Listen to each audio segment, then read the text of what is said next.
asalaamaaleykum wa rahmatullahi wa barakaatu bokki jullit yi bokki taalibe yi ñu ngi leen di nuyu bu baax di leen ziar di leen xamal ni séntu nañu weeru rakkaati gàmmu muy jumaa dal uula waaye yàlla def na weeri feeñu kon dañuy mottali fanweeri fan ci dibeer bi maanaam dimanche bi su ko defee nag altine di dëppook le 4 novembre moom mooy nekk benn fanu jumaa dal uula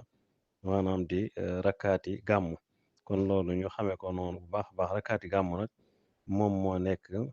juróomeeru weer ci weeru julit ñi kon yal na ko suñu borom def weeru xéewal weeru naataange te fekk loo ñu ko ay at yu bare taat mu dikk dàq ba weesu